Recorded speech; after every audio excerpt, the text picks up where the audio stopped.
Welcome to a new video from the Parts channel. Well, I am going to make a short video, but that I find very interesting, answering a question that you have left me. A person who has problems with the engine of his car has realized that has diesel in the oil and asks, how many days or how many kilometers can you drive like this without damaging the engine?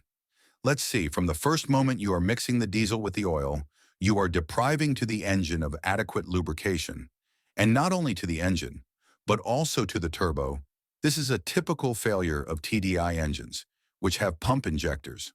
From the moment you realize this, whether you observe that there is oil in the diesel or diesel in the oil, you know it when you take out the oil dipstick, and you see that it is well above the maximum level, and also it smells of diesel.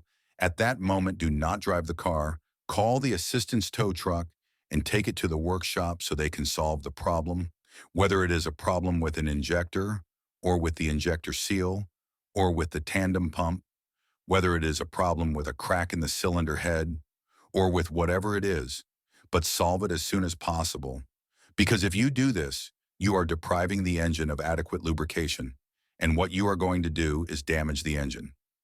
We have had clients who have driven for a while like this, and they have been lucky, and they have only damaged the turbo because it is the first thing that usually gets damaged, the turbo, but then that lack of lubrication, which also causes premature wear of the metallic friction elements of the engine itself.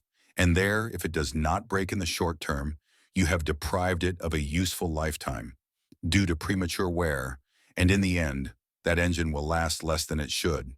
That is, from the moment you realize that the diesel and oil are mixing, stop the engine and do not drive the car, and take it to the workshop so they can solve the problem. Well, here I leave you this short video.